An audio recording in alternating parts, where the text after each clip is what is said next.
अस्सलाम वालेकुम। प्रोग्राम जुर्म अंजाम के साथ मैं हूं मुजाहिद शेख। सिटी डिवीजन में 22 पुलिस स्टेशन है और यहां पर सबसे ज्यादा जराइम होते हैं। हर तरह का जुर्म सिटी डिवीजन में होता है।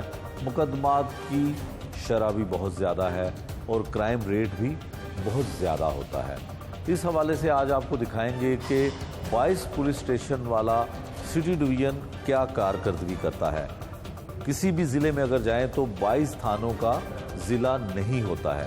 ये वाहिद लाहौर का डिवीज़न है जहां पर सबसे ज़्यादा पुलिस स्टेशन है और हर तरह का जराइम, हर तरह का जुर्म इस डिवीज़न में होता है। आपको दिखाएंगे इस प्रोग्राम में।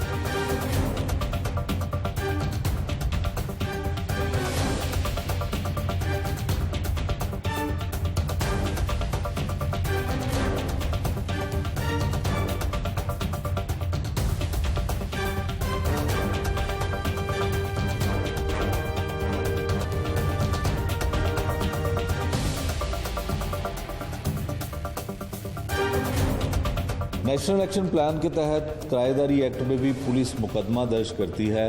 थाना नौलखा की हदूद में 2 ऐसे मुलजमान गिरफ्तार हैं जो एक मालिक मकान है और एक किराएदार है। दोनों ने जो है वो कानून की खिलाफ वर्जी की और दोनों को गिरफ्तार कर लिया। क्या नाम है तुम्हारा? अहमद सर। अहमद, तुम मालिक मकान हो या किराएदार हो? किराएदार हूँ। कितने अर्से से रह रहे हो? सर 2 महीने से रह रहा हूँ। 2 महीने से? तो क्यों नहीं जमा करवाया किराएदारी एक्ट के तहत? तुम्हें पता नहीं है कि पुलिस FIR दे देती है? बस सर गलती होगी। कहाँ पे करके घर है? सर ये रामगढ़ी के पास। रामगली के पास? कितने मरले का घर है? सर 3 मरले का। 3 मरले का। कौन कौन रहता है उसमें? मैं और मेरा भाई और मामा। भाई और माँ जी। माँ रहती है आपकी। तो क्या कहाँ से आए हो? पहले जहाँ रहते थे वहाँ पे? सर पहले गुलशन भी रहते थे, वहाँ पे किराए पर रहते थे, लेकिन वहाँ पर मालिकों ने दर्ज कराया हुआ था, लेकिन उससे पीछे हम पतों की किए। पतों की गए। तो लाहौर में कब आए हो? सर लाहौर को आए तकरीबन 3 साल हो गए हैं। 3 साल हो गए हैं। 3 सालों में कितने घर बदले हैं? सर 3-4 बदले होंगे। तो कभी भी किराएदारी जमा नहीं करवाया? नहीं सर। किरायानामा? नहीं सर। क्या वजह है? पकड़े पहली दफ़ा गए हो? जी सर। कैसे पकड़े गए हो? क्या हुआ था? सर वो भी बस गलती होगी। नहीं, पकड़े कैसे गए? पुलिस घर आई थी? जी सर। क्या उन्होंने पूछा? उन्होंने कहा था किराएदारा जमा चेक करवाएं। वो बनाया नहीं हुआ था, तो है ही नहीं था। जमा चेक कराने से कराते। अच्छा, तो मालिक मकान ने भी तुम्हें कहा? नहीं सर। कि तुम्हें पता ही नहीं था कि जानबूझ के नहीं जमा? सर पता ही नहीं था तो जमा भी नहीं करवाया वैसे। प्रॉपर्टी डीलर के जरिए लिया था घर? जी सर। तो उसने भी नहीं बताया? नहीं सर। आप कराओगे जमा? जी सर इंशाल्लाह। हाँ जी, क्या नाम है तुम्हारा? जी सर नुमान। ऊँची बोलो। क्या? जी सर नुमान। नुमान, तुम मालिक मकान हो? जी सर। कितने अरसे से घर किराए पे दे रहे हो? सर ये 2 माह हुए हैं अभी। 2 माह हुए हैं? जी सर। तो उससे पहले भी दिया हुआ था? नहीं सर, उससे पहले नहीं था। तो क्या पुलिस को कैसे पता चला? कैसे चेक किया? तो कैसे सर पकड़े? ये पुलिस वाले आए थे मोहल्ले में ना इंक्वायरी करने। अच्छा। किराएदारा जो नामा होता है चेक करवाने ना। ठीक है। तो वो नहीं था करवाया। अच्छा। तो फिर इसलिए गिरफ्तार जो है। तो तुम्हें पता नहीं था कि ये जमा करवाते हैं थाने में? गलती हो गई। गलती हो गई। पैसे लेते थे किराए के? जी सर। कितना किराया? 7,000 सर। वो तुम्हें पता था? सर गलती हो गई है। नेक्स्ट नहीं इंशाल्लाह ताला। अब जो है ना वो इंशाल्लाह ताला किराया में लिखवा के उसके अलावा घर नहीं देंगे। खुद भी वहाँ पे जिसी घर में रहते हो? जी सर। पोर्शन दिया हुआ था? जी पोर्शन सर दिया। वैसे कभी किसी ने जिक्र नहीं किया कि किराएदारी एक्ट जमा करवाना है थाने में, और अगर इस बंदे का कोई रिकॉर्ड ठीक ना हो, ये कोई क्रिमिनल होता किराएदार तुम्हारा, तो तुम मज़ीद मुश्किल में फंस सकते थे? जी सर बिल्कुल। बस सर गलती हो गई। नेक्स्ट इंशाल्लाह ताला दोबारा नहीं होगा। दोबारा इंशाल्लाह ताला अभी भी इंदराज करवाने के लिए अब थाने तो आ गई, गिरफ्तारी हो गई। नेक्स्ट अगर देना होगा तो अभी इंशाल्लाह सबसे पहले ये होगा, इसके बाद जो है कोई और मांग करते हैं। नेशनल एक्शन प्लान के तहत किरायानामा थाने में जमा करवाना इंतहाई ज़रूरी है, लेकिन इसके मुलजमान इसको एक मामूली सा जुर्म समझते हैं और अक्सर ये जुर्म लोग करते हैं, लेकिन इसका मकसद ये होता है कि आवाम और उस इलाके के लोगों को पुलिस की जानिब से तहफ़्फ़ुज़ फराहम करना।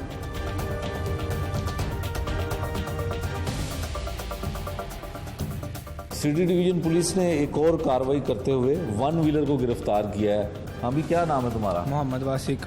वासिक, वन व्हीलिंग करते हो? जी। ये तो बड़ा ख़तरनाक खेल है, कब से कर रहे हो? ये बस थोड़ा सा अरसा हुआ था, शौक डाल गया था वन व्हीलिंग का। अच्छा, कैसे शौक डल गया? वो शाहनवाज को देख के। अच्छा, शाहनवाज वो जो मर्डर हो गया है? जी, मर्डर जिसका हो गया। वो तुम्हारा क्या लगता है? वो उस्ताद रूहानी उस्ताद समझता था मैं उसे। अच्छा, रूहानी उस्ताद समझते हो उसको? जी। तो उससे कितना मुतासर थे? ज़्यादा नहीं, बस उसकी तरफ देख के वन व्हीलिंग का तुम शौक। भी टिकटॉक बनाते हो? नहीं, शौक है लेकिन नहीं बनाता। अच्छा, तो मोटरसाइकिल कौन सी तुमने तैयार करवाई है? मैंने 125 तैयार कराया। 125 तैयार कराया? घर वालों को पता है कि तुम वन व्हीलिंग करते हो? जी नहीं, उन्हें नहीं पता। तो मोटरसाइकिल कितने पैसे लगा के तैयार करवाई है? मैंने 25,000 लगाया था 125 लेने के बाद उसके ऊपर। अच्छा, तो ये 125 जो है इसके ऊपर क्या करना पड़ता है कि वन व्हीलिंग के लिए क्या चीज़ें होती हैं जो स्पेशल तैयार करवाई जाती हैं? उसके लिए बहुत सी है, जैसे कि सिलेंसर दूसरा हो जाता है, सीट हल्की करने के लिए आगे से अच्छा, इशारे वगैरह उतार दिए जाते हैं पीछे से आगे से। अच्छा। कोलियाँ भी उसकी उतार दी जाती है। अच्छा, जी। तो फिर वो उससे उसका वज़न कम हो जाता है? जी, उससे वज़न कम होने से फिर वो तो जब वो बेचनी होती है तो फिर क्या करते हो? तो वो सामान गाड़ी पर आता है तो फिर वापस लगा के तो उसे अच्छा, सेल तो कर वन देते व्हीलर की मोटरसाइकिल जो है वो पुलिस वालों को पता चल जाता है कि ये वन व्हीलर है? जाहिर बात है, मोटरसाइकिल ऐसी तैयार हुई होती है। अच्छा, कि तो वो तुम पकड़े कहाँ से गए हो? मैं ये स्टेशन के पास से। स्टेशन के पास है? जी। FIR हो गई है फिर? जी, हो गई है। घर वालों को पता चल गया? जी, पता लग गया। क्या कहते हैं वो अब जमानत कराएंगे कि? जमानत ही जाहिर बात है। किसको बताया घर में? घर में सबको ही पता है। सबको पता है। तो तुम्हें नहीं पता था कि वन व्हीलिंग जो है वो करना कानून की खिलाफ वर्जी है, पकड़े जाओगे तो FIR हो जाएगी तुम्हारे पे? पता था, बस नादान था, बच्चा था, इस वजह से। अच्छा, नादान थे। अम्मी, तुम्हारा क्या नाम है? शबाज। शुभात, तुम भी वन व्हीलर हो? नहीं सर, तुम क्या हो? असले का शौक था, असला रखा हुआ था। असला रखा हुआ था? जी। नाजायज असला? जी। कौन सी गन है तुम्हारे पास? 222 सर। 222 है? जी। तो असले का शौक क्यों है? तुम्हारे पास लाइसेंस भी नहीं है? क्या करते हो? लाइसेंस नहीं है तो असले को लेके क्या करते वैसे ही घूम के रहता है, बाइक घूमते लेके। रहते हो? जी। क्या करते हो घूम के? लोगों को डराते हो? नहीं, बदमाशी नहीं, करते हो? नहीं नहीं, बस वैसे ही शौक था ना एक। क्या शौक था? असले का। गन कहाँ से ली? इधर से ली थी, दुकान से ली थी, यार दोस्त था पेशावर का, वो इधर आया था, अच्छा, उससे ली थी। उससे ली थी? जी। तो उसने क्या कहा था कि तुम ले लो? जी। उस गन के साथ अगर कोई बंदे का मर्डर हुआ हुआ तो फिर? नहीं सर, ये वो नहीं था, मुझे पता नहीं। हैं? वो नहीं था पता, बस वैसे ही शौक था, बाहर लेके आए तो पुलिस वाले में पकड़ लिया। हमें कौन सी जगह से पकड़ा पुलिस ने? प्रेम गली से सर। तो वहाँ पे रहते हो तुम? जी। तो क्या कर रहे थे असले के साथ, गन के साथ? सिर्फ वैसे ही लेके बाहर आए हैं तो बाहर ही पकड़ा गया हूँ। मुलाजम घूम रहे थे, मुझे नहीं था पता भाई मुलाजम है। तो गन किधर है वो? वो पुलिस वाले के पास है। पुलिस वालों के पास? जी। मिल जाएगी वापस? नहीं सर, क्यों? पता नहीं। नहीं मांगोगे तो दे देंगे पुलिस वाले गन? नहीं सर, उसका लाइसेंस भी नहीं है। अच्छा, लाइसेंस भी नहीं है? जी। तो घर वालों को पता चल गया? कौन आएगा जमानत कराने? सबको पता चल गया, फिर हो गई है। किसको पता चला? घर में किसको? भाई को पता चल भाइयों गया। का काम क्या करते हो? पहले मैं लश्करी जाता था, उर्दू का भी काम करता हूँ, लेकिन वैसे ये शौक था एक गन का। अच्छा, पहले कभी पकड़े गए हो? नहीं किसी को फायर मारा है? नहीं नहीं। सिर्फ मामूली सी हाँ। शौक है, छोटा सा शौक है ये? जी। नाजायज असला रखना छोटा सा शौक है? भाई शौक। गोलियां भी हैं? जी। नेशनल एक्शन प्लान के तहत जो साउंड सिस्टम लगाकर जो ऊंचा आवाज़ में साउंड सिस्टम लगाते हैं और शोर पैदा करते हैं, उसके भी 2 मुलजमान गिरफ्तार किए हैं। क्या नाम है तुम्हारा? हामिद अली। ऊंची बोलो ज़रा। हामिद अली। हामिद अली, क्या तुमने साउंड सिस्टम कहाँ लगाया हुआ था? सर गाने सुन रहे थे उसकी आवाज़। गाने सुन रहे थे? कौन से गाने सुन रहे थे? इंडियन इंडियन गाने सुन रहे थे? इंडिया के गाने बोल। अच्छा, तो रोज़ सुनते थे गाने हाँ जी। ऊंची आवाज़ में? हाँ जी। लोग तंग नहीं होते थे? हाँ जी, होते थे। तो फिर पुलिस ने क्या किया? उसने पकड़ लिया। पुलिस ने पकड़ लिया? हाँ जी। पर्चा हो गया? जी सर। पहले भी कभी हुआ ऐसा? नहीं सर, पहली दफ़ा हुआ है? पहली दफ़ा। कहाँ पे साउंड सिस्टम गाने कहाँ पे सुनते थे? स्टेशन के ऊपर। स्टेशन के ऊपर? हाँ जी। तो कहाँ लगाई होती थी डेक कहाँ लगाया होता था, सिस्टम कहाँ लगाया होता था? चिंग चिंग रक्षे को। अच्छा, चिंची रक्षे पे हाँ जी। फुल ऊंची आवाज में सुनते हाँ थे? जी हाँ जी। इंडियन गाने कौन से सुन रहे थे, किसको सुन रहे थे? कौन सा गुलकार था जिसके गाने सुन रहे थे? गुरदास मान के गाने थे। अच्छा, गुरदास मान। हाँ जी। गुरदास मान पसंद है तुम्हें? जी तो ये नहीं पता था कि गिरफ्तार हो जाओगे, साउंड सिस्टम इतनी ऊंची आवाज में लगाया हुआ? नहीं सर, ये नहीं पता। ये नहीं पता था। आप सुनोगे? नहीं सर। आप नहीं सुनोगे। तुम्हारा क्या नाम है अभी? शाहिद अली। शाहिद, तुम क्या कर रहे थे? हम ये चिंची रक्षे में साउंड लगा रहे थे। अच्छा, चिंची रक्षे में साउंड लगा रहे थे? हाँ जी सर। तो तुम क्या सुन रहे थे साउंड में? हम गाने सुन रहे थे, कौन से गाने? ये सिद्धू मूसे वाले के। सिद्धू मूसे वाले? हाँ जी सर। तो सिद्धू मूसे वाले के गाने सुन रहे थे, खुद भी गाते हो सिद्धू मूसे वाले के गाने? नहीं सर, मैं सुनने का तो शौक गाना है। सुना दो। सुनने का शौक है। अच्छा, सुनने का शौक हाँ है, जी खुद सर। नहीं गाते? नहीं सर। खुद गाने का शौक भी नहीं है? नहीं सर। तो कितनी ऊंची आवाज थी? तकरीबन वाहवा ऊँची थी। वाहवा ऊंची सी? हाँ जी सर। ਤੇ ਲੋਕੀ ਤੰਗ ਹੁੰਦੇ ਹੋਣੇ। हाँ जी सर। ਤੇ ਫਿਰ ਪੁਲਿਸ ਨੇ ਕਿਵੇਂ ਫੜਿਆ? पुलिस ने गिरफ्तार कर लिया सी। ਅੱਛਾ, ਹਾਂਜੀ ਪਹਿਲੇ ਸਰ। ਵੀ ਕਦੀ ਫੜਿਆ ਗਿਆ? नहीं सर, ਪਹਿਲੀ ਵਾਰੀ? पहली बार। ਤੇ ਹੁਣ ਸਿੱਧੂ ਮੂਸੇ ਵਾਲੇ ਨੂੰ ਕਿਸ ਤਰ੍ਹਾਂ ਸੁਣੇਗਾ? हम नहीं सुनागे। ਹੁਣ ਨਹੀਂ ਸੁਣੇਗਾ? ਨਹੀਂ ਸੁਣਾਂਗੇ। ਜਾਂ ਘੱਟ ਆਵਾਜ਼ ਹੀ ਸੁਣੇਗਾ? घट आवाज सुनागे पर तेज आवाज से नहीं सुनागे। ਨਹੀਂ ਸੁਣੇਗਾ। हाँ जी ਤੇ ਪਹਿਲੇ ਕਦੀ ਐਫ ਆਈ ਆਰ ਤੇਰੇ ਖਿਲਾਫ ਨਹੀਂ ਹੋਈ? नहीं सर। ਕਿੱਥੇ ਦਾ ਰਹਿਣ ਵਾਲਾ ਹੈ? ननकाने साहब का। ਨਨਕਾਣੇ ਸਾਹਿਬ। हाँ जी। ਤੇ ਇਹ ਦੱਸ ਕਿ ਕਿੰਨੇ ਪੈਸੇ ਰੋਜ਼ ਦੇ ਕਮਾ ਲੈਂਦਾ? 1200-1300 रुपया सर। 1200-1300 ਹਾਂਜੀ ਰੁਪਇਆ? ਸਰ। ਤੇ ਉਹਦੇ ਸਾਊਂਡ ਸਿਸਟਮ ਮਹਿੰਗੇ ਵਾਲਾ ਲਾਇਆ ਹੈ? हाँ, साउंड सिस्टम 10,000 का आता है। 10,000 का आता है? हाँ जी सर। तो गाने ऊंची आवाज़ में लगाते थे? हाँ जी सर। तो 700-800 रुपये के रोज़ की कमाई करके तो फिर क्या करते हो? उसका घर वर इधर है, लाहौर में है? नहीं, लाहौर में घर नहीं, ननकाने साहब में घर में हफ्ते के बाद हम जाते हैं। हफ्ते बाद कितने पैसे लेके जाना? 4-5 हज़ार। 4-5 हज़ार? हाँ जी तो सर। हूँ मैं 4-5 हज़ार है, हफ्ते से नहीं जा सकेगा? नहीं वकील सर। कराएगा, जमानत कराएगा, हाँ जी सर, उन तो खर्चा होएगा। खर्चा हो जाएगा? हाँ जी सर। ये दोनों मुलजमान थे जो साउंड सिस्टम की खिलाफ वर्जी, साउंड सिस्टम एक्ट के तहत इन्हें पुलिस ने गिरफ्तार किया है। और अब दोनों इस बात का बरमला इजहार कर रहे हैं कि वो साउंड सिस्टम का इस्तेमाल जो है वो उस तरह से नहीं करेंगे जिस तरह से पहले कर रहे थे।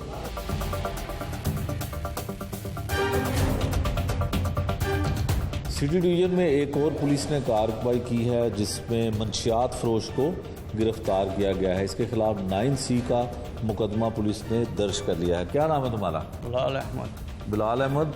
हाँ जी। की बेचना है? सरसवे चर्च बेचना? किन्ने अरसे थे? 4-5 साल। 4-5 साल तो केड़े इलाके च? रहमान गली। रहमान गली। हाँ जी। पहले पर्चे है ना तेरे ते? हाँ जी, 2 ही 2 पर्चे ने? हाँ वो जी। का देने? नए मंशियात दे। मंशियात दे? आप ही पीना है मंशियात? नहीं जी। तो किस तरह फड़िया गया? किस तरह फड़िया पुलिस ने? बच्चों स्कूल अकैडमी लैन जा रहे हाँ, अच्छा, तो रस्से ही फड़िया। रस्ते से फड़िया? तेरे हाँ को फिर मंशियात बरामद भी हुई है, तू पहले ही बेचना था, रिकॉर्ड याफ्ता, क्यों ऐला काम कर? नहीं, जेब से कुछ भी नहीं सीगा, बच्चे सिर्फ पर लैन जा रहे हाँ। तो पहले बेचना था? पहले बेचना जरूर था। ਹੁਣ ਕੀ ਕਰਨਾ ਹੈ? उन्हें 10-12 दिन हो गए, बिल्कुल भी नहीं, उससे पहले ही नहीं बंद कर दिता। अच्छा, 10-12 दिन तो छड्या सी, पहले बेचना था? उससे पहले भी थोड़ा थोड़ा ही करना करना तो थे ना? थोड़ा या करना जरूर था, बिल्कुल नहीं आने के। अच्छा अच्छा, किस तरह मंशियात बेचना है? लोग तेरे को किस तरह आते ने, किस तरह बेचना है? होलसेल का काम करना है या नहीं, परचून दा। परचून का काम करना है? तो किन्नी मंशियात रोज़ की बिकदी तेरी? हफ्ते बाद कोई 300 ग्राम। हफ्ते बाद 300 ग्राम? जी। तो होर ਇਹਦੇ ਇਲਾਵਾ भी कोई कारोबार है? नहीं बस यही मंशियात? जी। मंशियात फरोशी करना है? जी। किसी का रिश्तेदार है? तेरे रिश्तेदार भी कोई मंशियात फरोश है ना? नहीं जी। कोई नहीं गए नहीं। खानदान कोई लोग? नहीं, तो शुरू तो कभी होर काम कोई नहीं किया? मैं बाईपास ऑपरेशन होया सी। बाईपास ऑपरेशन होया है? हाँ जी। तो हुण बाईपास ऑपरेशन तो बाद मंशियात बेचनी शुरू कर दी? नहीं, मैं माफ़ी इस चीज़ की, आइंदा नहीं होगा। हैं? आइंदा नहीं होएगा बिल्कुल भी। आइंदा नहीं होएगा? नहीं जी। तो जो पहले फड़िया गया सा उदों भी माफ़ी मंगी होनी, तौबा की होनी? नहीं, हूँ तौबा का सच्चे दिल ना की इस चीज़ दी के नहीं करनी, अच्छा, बिल्कुल भी नहीं करनी। फिर कोई होर काम करेगा? नहीं, हाँ जी, काम और कोई करांगा पर की नहीं करना सा काम पहले होर? मैं रस्सी डोरी का काम करना सा। रस्सी डोरी का? हाँ जी। ते मंशियात बेचनी किस तरह शुरू की थी? मैं ये बस उसने कहने लग गया हाँ। किधे कहते? ਕੋਈ ਦੋਸਤ ਸੀ ਪੁਰਾਣਾ ਪੜ੍ਹਨ ਵਾਲੇ ਸਕੂਲ ਪੜ੍ਹੀਦਾ ਸੀ ਕਾਫੀ ਦੇਰ ਪਹਿਲੇ ਦੀ ਅੱਛਾ, ਤੇ ਉਹਨੇ ਨਾਲ ਹੀ ਉਸ ਤੋਂ ਬਾਅਦ ਆਪਣਾ ਲੱਗਾ ਹਾਂ। ਤੇ ਤੈਨੂੰ ਇਹ ਨਹੀਂ ਪਤਾਗਾ ਕਿ ਮਨਸ਼ਿਆਤ ਤੂੰ ਵੇਚ ਰਿਹਾ ਹੈ, ਕਿੰਨਾ ਲੋਕਾਂ ਦਾ ਨੁਕਸਾਨ ਕਰ ਰਹੇ ਆ, ਲੋਕਾਂ ਨੂੰ ਮਨਸ਼ਿਆਤ ਤੇ ਲਾ ਰਹੇ ਆ। ਨਹੀਂ ਇਹ ਗੁਨਾਹ ਹੈ, ਇਸ ਕੰਮ ਦਾ ਹੀ ਗੁਨਾਹ ਹੈ। ਹੁਣ ਇਹ ਕੰਮ ਤੋਬਾ ਹੀ ਕਰ ਠੀਕ ਲੇਗਾ। ਹੈ। ਬਿਲਕੁਲ ਤੋਬਾ ਹੈ, ਇਸ ਚੀਜ਼ ਦੇ ਵਾਲੇ ਪਾਸੇ ਵੀ ਨਹੀਂ ਜਾਣਾ।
SP city operation Sarfaraz Virk साहब हमारे साथ हैं। सरफराज साहब, बहुत शुक्रिया आपके वक्त का। आपका डिवीजन इतना बड़ा है कि 22 पुलिस स्टेशन है, शायद बहुत सारे ज़िला ऐसे होंगे जिनके ज़िलों में इतने थाने नहीं होंगे, तो यहाँ पे क्राइम रेट तो बहुत ज़्यादा होगा। किस तरह से क्राइम फाइटर SHOs की टीम के साथ आप काम कर पाते हैं? कुछ प्रोग्रेस बताइए कि इस साल की क्या प्रोग्रेस है। जी बिस्मिल्लाहिर्रहमानिर्रहीम। जैसे कि आपने बताया कि सबसे बड़ी सब डिवीज़न होने का एक बहुत बड़ा चैलेंज भी होता है कि उसको मैनेज करना, और ख़ुसूसी तौर पे एक कंजेस्टेड एरिया जहाँ पे बहुत ज़्यादा लोग रह रहे हैं, उसके अलावा वहाँ पे कमर्शियल हब्स भी हैं, उसके अलावा वहाँ पे हिस्टोरिकल प्लेसेस भी हैं, रिलीजियस इवेंट्स जो हैं वो भी इसके अलावा जो लाहौर के मेजर होते हैं वो भी इसी डिवीज़न में होती हैं। तो इन सारी चीज़ों को मैनेज करना एक मुश्किल टास्क है, लेकिन जब आपको टीम अच्छी मिले, आपके सीनियर्स आप पे ट्रस्ट करने वाले हों, तो उसके बाद जो अल्लाह पाक की मदद आपके साथ हो, ये चीज़ें मैनेज होती हैं। तो जो एरियाज़ हैं, वॉल्ड सिटी हो गई, फिर उसके अलावा अंदरून और ओल्ड सिटी के अलावा जो पुराने मोहल्ले हैं, जो लाहौर के बड़े मशहूर इलाके जैसे शाद बाग, मिस्री शाह, बादामी बाग, लारी अड्डा, वो भी इसी में फॉल करते हैं। ठीक है। उसके अलावा जनरल बस स्टैंड, पूरे पाकिस्तान से लोग यहाँ पे आते हैं। उसके अलावा ट्रकिंग और गुड ट्रांसपोर्ट के जो स्टेशन हैं वो भी इसमें फॉल करते हैं। तो जिस तरह यहाँ पे लोग भी बहुत ज़्यादा हैं, उसके अलावा यहाँ पे जो अपनी फाइनेंशियल और कमर्शियल एक्टिविटीज़ हैं वो भी बहुत ज़्यादा हैं, उसी तरह यहाँ पे क्राइम भी उसी रेशो से है। अगर आप लाहौर की आबादी का आप देखें तो लाहौर की आबादी का 40% वो इस डिवीज़न में लोग बस रहे हैं। उसमें क्राइम अगर आप देखें तो इस ईयर में जो रिकॉर्ड हो गया वो ऑलमोस्ट 45,000 अभी तक रिकॉर्ड हो चुका है, जिसमें नो डाउट मेजॉरिटी जो है वो फाइनेंशियल क्राइम्स और उसके अलावा जो डोमेस्टिक लोगों के इशू होते हैं, लड़ाई झगड़ा होता है, क्राइम अगेंस्ट पर्सन होता है, वो है। लेकिन उसके साथ साथ जो स्ट्रीट क्राइम्स हैं वो भी हमारे लिए चैलेंज होता है। तो उसमें अभी तक हमने जो कार्रवाई की है उसमें हम अगर ब्रॉड हेड बनाएं, नेशनल एक्शन प्लान और लोकल एंड स्पेशल लॉ, ये वो चीज़ें हैं जो कि एक इम्पैक्ट क्रिएट करती हैं आपके किसी भी क्राइम को काउंटर करने के लिए। ठीक है। जो क्रिमिनल है जब वो देखेगा कि पुलिस प्रोएक्टिव है, इफ़ेक्टिव पेट्रोलिंग कर रही है, इफ़ेक्टिव तरीके से नाकाबंदी करते हुए लोगों की चेकिंग हो रही है, इसी तरह लोग अरेस्ट हो रहे हैं, ठीक है, जो इश्तिहारी हैं, जो उसके अलावा अदालती मफरूर होते हैं, रिपीटेड ऑफेंडर्स होते हैं, ठीक है, जो जेल जाते हैं वापस आते हैं फिर क्राइम करते हैं। करते हैं। तो ऐसे लोग जब लगातार अरेस्ट होंगे, उनकी कड़ी निगरानी होगी तो फिर ही क्राइम कंट्रोल में होगा। उसमें अगर मैं आपको बताऊं नेशनल एक्शन प्लान में तो लाउड स्पीकर एक्ट जो है उसकी खिलाफ वर्जी पे इस साल हमने 819 मुकदमात दर्ज किए। ठीक है। उसके बाद एक बड़ा हेड है किराएदारी का, जिसमें लोग आके रहते हैं और वो अपनी रजिस्ट्रेशन पुलिस स्टेशन में नहीं करवाते, जिससे ये होता है कि अक्सर जुराइम पेशा अफराद वो आए, घर रेंट पे लिया, जुर्म किया और वहाँ से गायब हो गए। तो उसको काउंटर करने के लिए 768 मुकदमात वो दर्ज हुए। उसके अलावा असला, क्योंकि जुर्म जब भी होता है वो असले से होता है, इसी तरह क्राइम अगेंस्ट पर्सन जो है, मर्डर या हर्ट के केसेस जो है वो उसमें भी असला इन्वॉल्व होते हैं। उसको काउंटर करने के लिए इस साल हमने 1097 मुकदमात असले के दर्ज किए हैं, जिसके अंदर सेमी और ऑटोमेटिक जो है राइफल और पिस्टल्स और एम्यूनेशन जो है वो बरामद किया गया। उसके बाद आगे जब आप इसकी तरफ आ जाएं, जो सोशल इवल्स हैं, जिसमें कि एक जुआ एक बहुत बड़ा इवल है, लोगों को लत पड़ जाती है जुआ खेलने की और उससे वो अपनी जो बच्चों की रोज़ी रोटी है वो जुए में लगा के हार जाते हैं और उससे फिर दीगर जुराइम भी जन्म लेते हैं।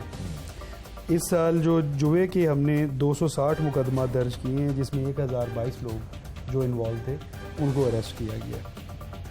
इसके साथ मंशियात, ये भी एक बहुत बड़ा चैलेंज है हमारी सोसाइटी में कि लोग मंशियात कंज्यूम भी करते हैं, जब कंज्यूमर होगा तो फिर बेची भी जाएगी। तो उसको काउंटर करने के लिए कि कोई ऑर्गेनाइज्ड वे में सेलिंग ना करे, हमने इस साल 1519 मुकदमात जो हैं वो मंशियात फरोशों के ख़िलाफ़ दर्ज किए हैं, जिसमें मुख्तलिफ़ किस्म की मंशियात जैसे कि चरस, अफ्यून, भांग, उसके अलावा ये जो शराब है ये बरामद की गई है। ठीक है।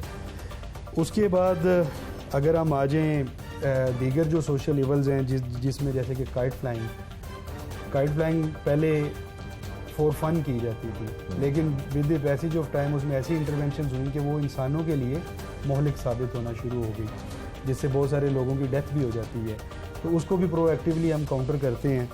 इस साल काइट फ्लाइंग के 1726 मुकदमात हमने दर्ज किए हैं, जिसमें बड़ी तादाद में ये जो पतंगे हैं और उसके अलावा जो वो जो आहनी डोर होती है वो भी बरामद की गई है। उसके बाद एक और जो सोशल इवल है वन व्हीलिंग, डेवियंस भी इसको आप कह सकते हैं कि आपको पता है कि बाइक जब बनाने वाला उसको पता होता है कि एक पहिए पे चल सकती है तो दूसरा पहिया क्यों लगाता है, तो वन व्हीलिंग करते हैं जिसमें वो अपनी जान भी और दीगर लोगों की जान भी खतरे में डालते हैं।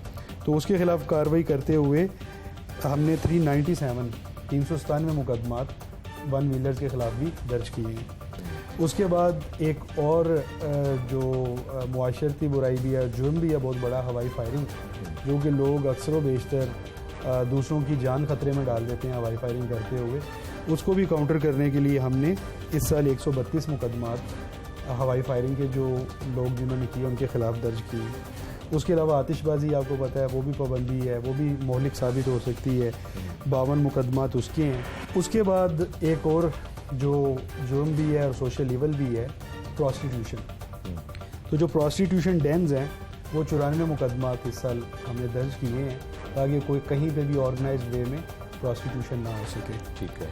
उसके बाद आ जाती है गैंग्स, कि गैंग्स अगर कहीं पे एक्टिव हों तो उनको भी फौरी तौर पे जब तक उनकी सरकोबी ना की जाए तो मुआशरे में जुर्म बढ़ जाता है और क्राइम अगेंस्ट प्रॉपर्टी जिसमें रॉबरी, डकैती वगैरह होते हैं वो शुरू हो जाते हैं। तो इस साल सिटी डिवीज़न ने 133 गैंग्स जो हैं वो बस्ट की, ठीक है, जिनके अंदर स्ट्रीट क्रिमिनल्स भी शामिल हैं, रॉबर्स भी, डकैत भी शामिल हैं। तो 133 गैंग्स हम अभी तक बस्ट कर चुके हैं।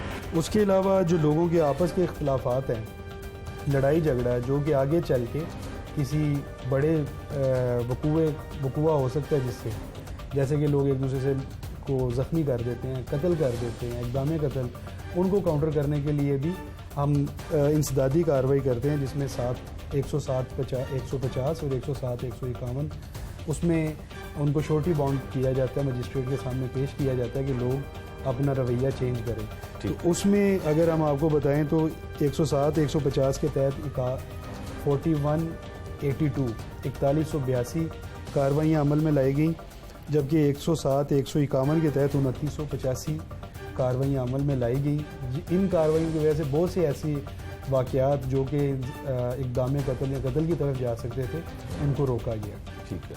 इसी तरह जो पुरानी दुश्मनियाँ होती हैं लोगों की आपस में, उसमें भी हम ये इंसदादी कार्रवाई अमल में लाते हैं ताकि मज़ीद कोई किसी किस्म का नक्स अमल ना फैल सके। उसके बाद अगर हम बात करें जो इश्तिहारी हैं, जाहिर सी बात है एक जुर्म करके बंदा रूपोश हो जाता है, फिर वो इश्तिहारी हो जाता है, वो भी हमारे लिए एक अलार्मिंग फैक्टर है कि अगर वो पकड़ा ना जाए। तो इस साल सिटी डिवीज़न ने 834 इश्तिहारी मुलजमान को गिरफ़्तार करके हवालात के पीछे भेजे है। अगर हम असला और मंशियात देखें तो वो ज़्यादा रिकवर हुए हैं इस साल। ठीक है, इस पे हम और भी काम इसके अलावा ये कर रहे हैं कि जो ये असला डीलर हैं उनका भी बाकायदा ऑडिट हो रहा है, जो उनके पास रजिस्टर्ड हैं, जिसके तहत वो कहीं से ख़रीद के लाते हैं। जाहिर सी बात है वो भी कहीं से ख़रीद रहे हैं, और ख़रीदने के बाद जब वो बेचेंगे तो वो उसमें अपने रजिस्टर में अंदराज करेंगे, और उसके साथ जो लाइसेंस होल्डर है उसके लाइसेंस का भी अंदराज करेंगे। तो उनकी जब स्टॉक टेकिंग की जाती है तो उसमें अगर कोई बेकायदगी पाई जाए तो उसमें फिर उनके ख़िलाफ़ भी FIR दर्ज होती है। तो उस एंड पे भी हम उसको इंश्योर कर रहे हैं कि वो कोई वायलेशन ना करें। और उसके अलावा अगर लोगों से मिल रहा है, क्योंकि आपको पता है कि लोग यहाँ से अलावा भी बहुत सारी जगह से असला ख़रीद के लाते हैं, बहुत सारी इनफॉर्मल इंडस्ट्री, कुछ जो हमारे एरियाज़ जो फॉर्मल ट्राइबल एरियाज़ हैं वहाँ पे इनफॉर्मल इंडस्ट्री इसकी मौजूद है। तो वहाँ से लोग जो हैं वो डायरेक्ट परचेज़ करके, या कुछ ऐसे भी लोग हमने पकड़े हैं जैसे कि अभी ये कुछ दिन पहले शादरा टाउन में एक गाड़ी में से 14 पिस्टल बरामद की है। तो वो बेसिकली वहाँ से पिस्टल ला के आगे सेल करने के लिए यहाँ पे ला रहा था। इसी तरह अगर आप ड्रग्स को देखें तो ड्रग्स भी जो है वो यहाँ पे मैन्युफैक्चर नहीं हो रही, वो भी कहीं से ट्रैवल करके यहाँ तक आ रही हैं। तो ड्रग ट्रैफिकर्स जो हैं, अभी कुछ दिन पहले बादामी बाग वालों ने 104 किलो मंशियात जो है वो बरामद की है, 10 किलो, 6 किलो, 7 किलो, ये बहुत सारे ट्रैफिकर ऐसे भी हैं। लेकिन जो मेजर है वो 104 किलो भी बरामद की है, जो कि वहाँ से ला के यहाँ भी उसने देनी थी, और फिर वो आगे जो है वो सेल होनी थी। अच्छा सरफराज साहब, CCPO लाहौर जो हैं उनकी जानिब से एक क्रैकडाउन का आगाज़ हुआ। बैड करैक्टर जो बदमाश थे, रिकॉर्ड याफ्ता थे, उनकी एक फहरिस्त बनी और उनको गिरफ़्तार करने का अमल शुरू हुआ। आपके ही डिवीज़न में 2 बड़े मशहूर और नामवर लोगों को गिरफ़्तार किया गया। लोगों ने उसको पॉजिटिव भी लिया कि सड़कों पर एक जो दहशत की अलामत समझने जाने वाला शख्स था उसको लेकर गई पुलिस, और एक करैक्टर ऐसा भी आया जिसको हवालात में ज़मीन पे लटाया गया और कहा गया कि बोलो मैं कौन हूँ, तो उस पर SHO को सज़ा मिली। तो इस तरह के जब काम करती है पुलिस तो ऊपर से लेकर नीचे तक यकीनन इसकी हायरार्की तो होती है, तो उसको किसी को सज़ा मिलती है, किसी को जज़ा मिलती है, तो उसको आप किस तरह से देखते हैं? जी देखें, जो भी मुआशरे में बैड करैक्टर लोग हैं उसके ख़िलाफ़ पुलिस हमेशा कार्रवाई करती है, लेकिन उसके साथ साथ पुलिस का कोड ऑफ कंडक्ट भी है। जैसे कि आप पहले बंदे की अगर बात करें, अलियास उर्फ भोला चोर, तो उसको जब अरेस्ट किया उसने रेजिस्टेंस की, वो वहाँ से भागने लगा, उसको चेज़ किया गया, चेज़ करके फिर उसको अरेस्ट करके लोगों के सामने गाड़ी में बिठा के फिर वो थाने में लेके आए। उसको लोगों ने अप्रिशिएट किया। और ज़ाहिर सी बात है कि जो बैड करैक्टर है, जो मंशियात, असला की नुमाइश और कत्ल, इक़दाम कत्ल, इस तरह की संगीन वारदातों में लोग मुलव्वस हों, उनके लिए ज़ीरो टॉलरेंस पॉलिसी है।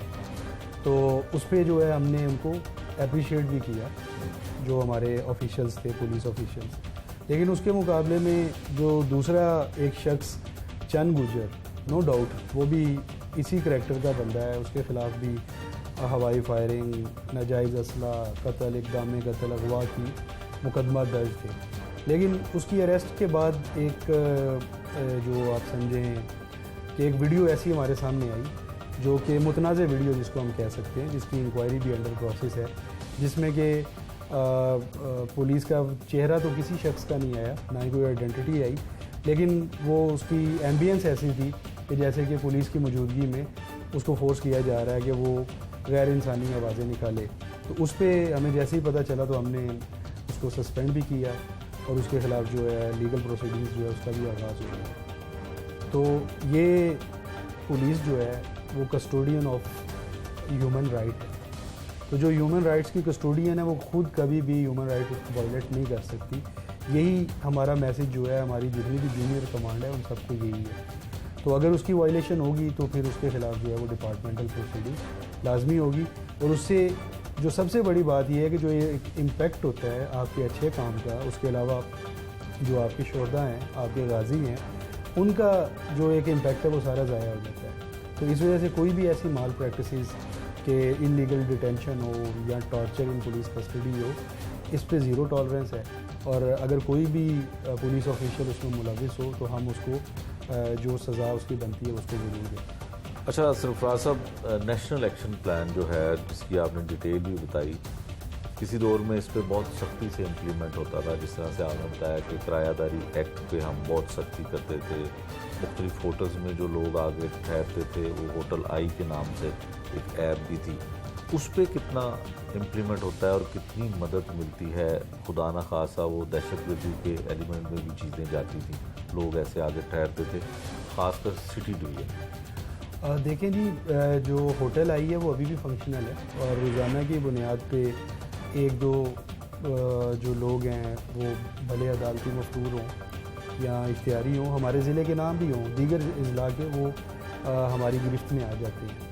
और इसी तरह जो किराएदारी एक्ट है वो भी आपको, जैसे कि मैंने बताया कि ये एक पॉजिटिव इंडिकेटर है कि पहले अगर उसकी वायलेशन ज़्यादा हो रही थी अब कम हो रही है। पुलिस तो मुकदमा रजिस्टर कर रही है, जैसे कि मैंने आपको बताया 850 के करीब मुकदमा इस साल भी रजिस्टर हुए हैं। सिटी डिवीज़न में एक सबसे बड़ा मसला है वो मंशियात के आदी अफराद का है। लावारिस लाशों की तादाद रोज़ाना की बुनियाद पर मिलती है, उसको किस तरह से देखते हैं? लेकिन ये जो एडिक्ट्स हैं ये हमारे लिए एक बहुत बड़ा चैलेंज है। उसकी दो रीज़न्स हैं। एक रीज़न तो ये है कि ज़्यादातर एडिक्ट वो हैं जो मेडिकल स्टोर से चीज़ें लेके कंज्यूम करते हैं जिसमें इंजेक्शंस जो है वो सरे फहरिस्त है। तो इनके ख़िलाफ़ जो इस्तगासा होता है वो ड्रग रेगुलेटरी अथॉरिटी जो है ड्रैप, उनके जो ड्रग इंस्पेक्टर्स हैं वो देते हैं। और उनको चेक करना कि वो अपने कायदे के मुताबिक चीज़ें सेल कर रहे हैं और इन्होंने अपने रजिस्टर मेंटेन किए हुए हैं जिनके ऊपर प्रॉपर जो भी डॉक्टर प्रेस्क्राइब करता है मेडिसन और उसकी स्ट्रेंथ भी और उसके नंबर भी कि इतने इंजेक्शन इस मरीज़ को दिए जाएँ, वो बाकायदा तौर पे रिकॉर्ड किया जाता है। और उसकी जब वायलेशन होती है तो फिर उसके ख़िलाफ़ FIR करवाई जाती है। तो पुलिस हमेशा असिस्ट करती है, लेकिन अनफॉर्चुनेटली अगर आप उनके फिगर्स उनसे ले लिए जाएँ तो बहुत कम रजिस्ट्रेशन है FIRs की। Most of the cases police पकड़ के उनको बुला के उनसे इस्तगासा लेके FIR दर्ज करती है और वायलेशंस जो हैं हमेशा उनके साथ शेयर की जाती हैं कि ये वाले आपके मेडिकल स्टोर्स इसकी वायलेशन कर रहे हैं। मेडिकल स्टोर सील भी हो जाते हैं, लेकिन अनफॉर्चुनेटली फिर कुछ अर्से बाद दोबारा डीसील हो जाती है। तो जो मेरा मानना है वो ये है कि जो भी मेडिकल स्टोर इस तरह की माल प्रैक्टिस में इन्वॉल्व पाया जाए, एटलीस्ट उसको डीसील नहीं होना चाहिए और उसका जब तक वो ट्रायल नहीं हो जाता और उसका डिसीजन नहीं हो सकता। दूसरी चीज़ ये है कि इनकी रीहैब, जो कोई भी एडिक्ट है, ज़ाहिर सी बात है उसको एक कंड्यूसिव एनवायरनमेंट चाहिए कि वो एडिक्शन से निकले बाहर और दोबारा नॉर्मल ज़िंदगी गुजारे। उसके लिए जो हमारे पास सेंटर्स हैं इनसफिशिएंट है अनफॉर्चुनेटली, क्योंकि अगर आप फॉरेन कंट्रीज़ में देखें तो ये बेस्ट प्रैक्टिसेस में एक उनकी ये भी है कि वहाँ पे शेल्टर होम्स हैं, वहाँ पे रीहैब सेंटर्स हैं, ओल्ड एज होम्स हैं। ठीक है, वो इसीलिए बनाए गए हैं कि कोई भी बंदा हालात से मजबूर होकर सड़क पे ना आए, और इस जो फिर सड़क पे आता है वो फिर इस तरह की प्रैक्टिसेस में इन्वॉल्व हो जाता है कि वो फिर इंजेक्शन वगैरह से ये नशे की लत में लग जाते हैं। तो रीहैब्स जो हैं वो भी हमारे पास जो है उनकी तादाद ज़्यादा होनी चाहिए ताकि जिस भी एडिक्ट को पकड़ा जाए उसको फिर वहाँ पे रीहैब सेंटर पे जो है एडमिट किया जाए और जब तक वो नॉर्मल लाइफ की तरफ नहीं आता तब तक वो वहाँ पे रहे और उसकी बाकायदा जो कफालत है, खाना पीना, ओढ़ना बिछोना, हर चीज़ का इंतज़ाम उस रीहैब सेंटर में हो। तो अगर आप किसी एडिक्ट को पकड़ के उस पर आप FIR दे के उसको आप जेल भेज देंगे तो वो वापस आके फिर यही काम दोबारा करेगा। और मोस्ट ऑफ दी केसेस आपको पता है कि जेल के अंदर भी वो और भी ज़्यादा इस आदत पे पक्के हो जाते हैं। तो ये हमारे साथ एक इशू है। तो फिर भी हम अपनी सही में जो है वो कोशिश करते हैं कि मैक्सिमम जो है इसको काउंटर किया जाए। और उसके अलावा जो एडिक्ट्स जो हैं उनकी डेड बॉडीज़ वगैरह मिलती हैं उनको फिर हम हॉस्पिटल भी शिफ्ट करते हैं और हॉस्पिटल में उसकी जो भी कानूनी कार्रवाई वो अमल में ला के उसके वर्षा तक भी उसको पहुँचाया जाए। सरफराज साहब, सिटी डिवीज़न जो है इसमें सबसे ज़्यादा कदीमी इलाके हैं, आपने खुद भी इसका जिक्र किया। ऐसा कौन सा जुर्म है जो सबसे ज़्यादा पुलिस के लिए दर्द सर होता है? देखिए, ऑर्गेनाइज क्राइम जो है वो कोई भी हो तो वो पुलिस के लिए दर्द सर होता है, लेकिन फॉर्चुनेटली अभी इस तरह के कोई ऑर्गेनाइज गैंग वो ऑपरेट नहीं कर रहे। जिस तरह के माजी में आपको पता है कि कुछ लोग थे जो बैड करैक्टर्स लोग थे जो कि सरपरस्ती करते थे जुर्म पेशा अफराद की, और बाकायदा तौर पे यहाँ पे उन्होंने कार्टल्स बनाए हुए थे। वो इवन के कारोबारी लोग जो हैं उनको भी तंग करते थे, प्रॉपर्टी जो है लोगों के हथियाने में भी इन्वॉल्व होते थे। तो अभी अल्लाह की मेहरबानी से ऐसे लोग जो हैं वो यहाँ पे नहीं हैं। वो ज़्यादातर जो है आपको पता है जैसे कि बैड कैरेक्टर्स लोग या जो यहाँ पे रहे हैं वो बैरून मुल्क जो है वो चले गए हुए हैं, जो कि शूटर्स और इस तरह की उन्होंने कार्टल्स बनाए हुए थे। और उसके अलावा जो ये कब्ज़ा माफिया और इस तरह के लोग, उनके ख़िलाफ़ हमारी चूँकि ज़ीरो टॉलरेंस पॉलिसी है और जब भी हमें पता चलता है हम फौरी तौर पर रिस्पॉन्ड करते हैं। और इस तरह का कोई ऑर्गेनाइज जो कार्टल है, कोई कब्ज़ा माफिया में इन्वॉल्व, वो भी सिटी डिवीज़न में ऑपरेट नहीं कर रहा। अभी हमारे लिए जो एक ही जो हमें चीज़ हमारे लिए आप समझो दर्द सर कह लें या लिंचपिन आप कह लें, वो यही है कि जो ये एडिक्ट्स हैं। और एडिक्ट्स जो हैं वो ज़ाहिर सी बात है कि यहाँ पे जो कदीमी इलाके हो गए, उसके अलावा यहाँ पे हमारे पास दरगाहें बहुत ज़्यादा हैं। तो ऐसी जगहों के आसपास क्योंकि उनको खाने पीने के लिए वहाँ से चीज़ें भी मिल जाती हैं, बैठने के लिए जगह भी मिल जाती है, तो ऐसी जगहों का वो रुख करते हैं। तो अभी हमारे लिए मेन चैलेंज ये लोग ही बने हुए हैं। उसके अलावा ये लोग अपना नशा पूरा करने के लिए छोटी मोटी चोरी से काम शुरू करते हैं, जिसमें दुकान से कोई चीज़ चुरा ली, बाहर से कोई लोहा चुरा लिया, कोई ये जो है किसी के घर की दरवाज़ा खुला हुआ है उसके सामने कोई चीज़ पड़ी है वो उठा ली। उससे बढ़ के अब ये मोटरसाइकिल लिफ्टिंग तक आ गए हैं जो एडिक्ट्स हैं। ये अपना नशा पूरा करने के लिए मोटरसाइकिल उठाते हैं, उसको ट्रैवल कराते हैं, ट्रैवल करा के खुद छोड़ के ये इवन कि हमने आउट ऑफ डिस्ट्रिक्ट भी लोग आइडेंटिफाई किए हैं जो चोरी की मोटरसाइकिलें ख़रीदते हैं। तो वो जो हमारे नेबरिंग डिस्ट्रिक्ट्स हैं उनके साथ हमने लाइजोन डेवलप किया है कि हम इस ट्रेंड को काउंटर कर सकें, और उन लोगों को उनको हमने इन्फॉर्मेशन शेयर की है कि ये यहाँ की मोटरसाइकिल चोरी की आपके फलाना एरिया जो है उसके अंदर जाके डंप हो रही है।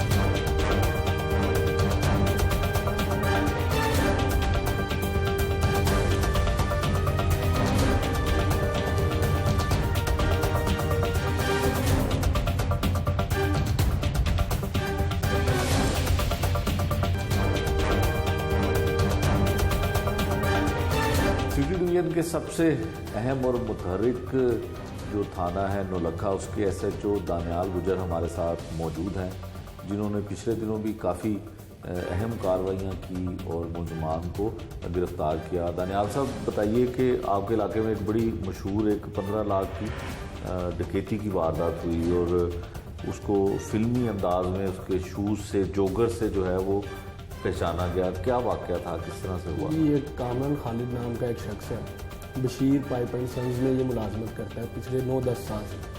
हस्बे मामूल ये तो 15 लाख का कैश इसने निकलवाया बैंक से। ठीक है। तो पीछे से इस कंपनी के ऑफिस के बाद पहुंचा है, वहाँ पे 2 कस आए हैं, निकाबपोश, एक ने हेलमेट पहना हुआ था और एक ने मुंह पे सर्जिकल मास्क लगाया हुआ था। ठीक है। उन्होंने इससे वही कंपनी का कैश स्नैच किया और वो चले गए। हमने बैंक की फुटेज सारी चेक की है, सेफ सिटी के कैमरा जहाँ चेक किए, उनमें जब वीडियो का बगौर जायज़ा लिया गया तो उसमें एक चीज़ बहुत नज़र आई, इम्पोर्टेंट नज़र आई। ठीक है। जिसमें उसने वो शूज़ जो पहन रखे थे उसके ऊपर एन का लोगो था। अच्छा, जो शूज मुलजिम ने पहने हुए थे। जी, जो मुलजम था जिसने पैसे स्नैच किए हैं, ठीक है, उसने पहने हुए थे और उसकी उम्र भी कोई तकरीबन 20-22 साल के करीब थी। ठीक है, अली उसका नाम था। तो जब इस कॉलर की इंटेरोगेशन की गई तो इसने अपनी इंटेरोगेशन में इंकशाफ किया कि वो इसका सगा भतीजा है। ठीक है, इसने क्योंकि इसके दिल में लालच आ गया था, इससे पहले कभी इसने इतने पैसे नहीं निकलवाए, ठीक है, तो इसने अपने भतीजे के साथ मिलकर ये वारदात प्लान की, अपने भतीजे और साले के साथ। ठीक है, और उनको कहा कि ये मैं पैसे निकलवाऊंगा, आपने पीछे से आना है और मेरे से पैसे गन पॉइंट पे स्नैच करके ले जाना। ठीक है, फिर हमने इसमें कार्रवाई करते हुए इसके भतीजे को पकड़ा। उससे वो जो खुलिया जो कपड़े पहन रखे हैं CCTV फुटेज वाले वो बरामद हुए, वो शूज़ बरामद हुए, उसमें पिस्टल बरामद हुए, 15 लाख की रिकवरी हुई। ठीक है। तमाम चीज़ें हमने उसमें रिकवर की। अच्छा, आपके जो इस केस पे शूज़ जो हैं वो बड़े अहम थे, तो मुलजिम ने जब शूज़ पहने, CCTV फुटेज में आपने वो शूज़ देखे, तो आपको निशानदेही कैसे हुई? मतलब वो शूज़ जो हैं वो कई तरह के बनते हैं और काफ़ी तादाद में बनते हैं, वो कैसे आपको पता चला? उसमें ऐसे हुआ है कि जब हमने इस कॉलर को बिठाया अपने पास तो इसका भाई आता है, बड़ा भाई। ठीक है, तो जब इसके भाई के पाँव में वो मैंने जब शूज़ देखे और अपनी वीडियो का बगौर मुलायजा किया तो वो कॉमन चीज़ पाई गई। अच्छा, तो फिर उससे मेरा शक मज़ीद पक्का हुआ। ठीक है, फिर इसने अपनी इंटेरोगेशन में फिर बताया कि जी ये मेरा भांजा है, भतीजा है और इसने वही शूज़ पहन रखे हैं, अली इसका नाम है और मेरा साला है साथ जिसने हेलमेट पहन रखा है। वो शूज़ फिर जब हमने आगे रिकवरी के लिए इनके घर रेड किया, वो शूज़ वहीं से बरामद हो गए, कपड़े वही बरामद हो गए, 125 बरामद हो गया, पिस्टल बरामद हो गया और पैसे रिकवर हो गए। ठीक हो गया। अच्छा, एक और बताइएगा कि आपने एक मुलजिम पकड़ा जो 9C का मुलजिम है, उसने मंशियात के उसके पहले भी मुकदमा दर्ज हैं।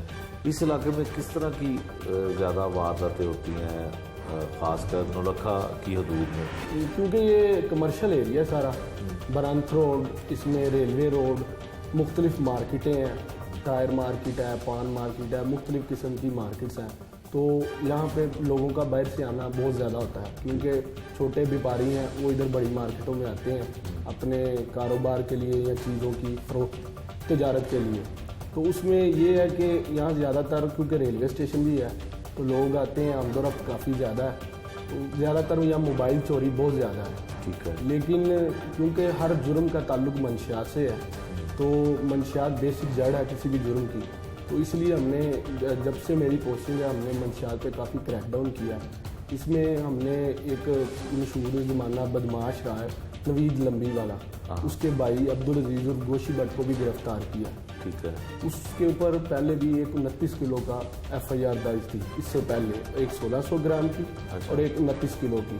ठीक है, मजीद हमने उसके ऊपर कार्रवाई करते हुए 2500 ग्राम उससे चर्स बरामद की और 9C का मुकदमा दर्ज किया। इसके अलावा वो मुलजम हमें 324 में उसने एक मुलजम को, एक बंदे को फायर मार रखे थे पैसे के लेन देन पे और मुख्तलिफ जगहों पे फायरिंगें वगैरह वो करता था। ठीक है, और वो एक गुंडा नासिर था जिसको हमने अपने अफसरान की हिदायत पर रेड करते हुए उसको गिरफ्तार किया, चर्च के साथ उससे चर्च रिकवर हुई। ठीक है। अच्छा दानियाल साहब, ये बताएं कि जो मुलजमान आपकी हिरासत में हैं, तकरीबन 8 से 9 मुलजमान हैं, उनमें मुख्तलिफ़ किस्म के मुकदमा दर्ज हैं जो नेशनल एक्शन प्लान का हिस्सा है, जैसे किराएदारी एक्ट है या असले की नुमाइश है, साउंड सिस्टम का बेजा इस्तेमाल है।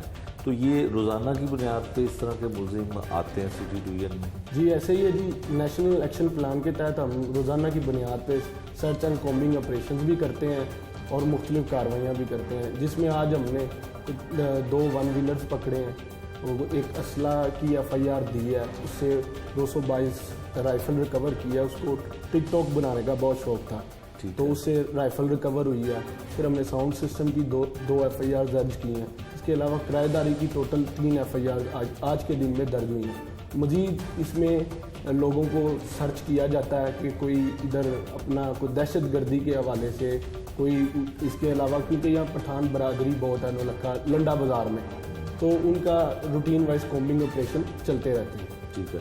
दानियाल साहब, आपके इलाके में होटल्स की तादाद भी काफ़ी ज़्यादा है, तो होटल आई एक ऐप थी, तो वो कितनी वर्किंग है, रोज़ाना की बुनियाद पे या वीकली होटल का सर्च ऑपरेशन होता है, किस तरह से वहाँ पे आप चेकिंग करते हैं? देखिए जी, होटल आई जो ऐप है ना, वो काफ़ी कारगर और हमारी बहुत हेल्प करती है उसमें, क्योंकि हर बंदे का जब इंदराज होता है आईडी कार्ड का, तो उसका अगर कोई किसी भी जगह पूरे पंजाब में क्रिमिनल रिकॉर्ड, इवन कोई कहीं पे वो इश्तिहारी है या उसने कोई जुर्म किया है या अदालती इश्तिहारी या पीओ है, तो वो रिकॉर्ड शो हो जाता है, जिससे हमें बहुत हेल्प होती है।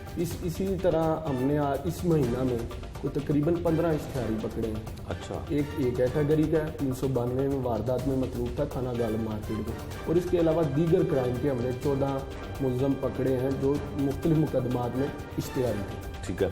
अच्छा, जो इश्तिहारी मुलजमान होते हैं वो ज़्यादा होटल्स और किराएदारी एक्ट में जो गिरफ्तार होते हैं लोग, उस पर ज़्यादा निशानदेही होती है, या क्या तरीक़ाकार क्या होता है जो इश्तिहारी होते हैं उनको गिरफ़्तार करने का? इतला मिलती है, जो पुराना एक सिस्टम हुआ करता था, मुखबर इतला देता था, क्या वो निज़ाम आज भी है कायम? जी ऐसे ही जी, मुखबर के बगैर तो पुलिस का वर्किंग मुकम्मल ही नहीं।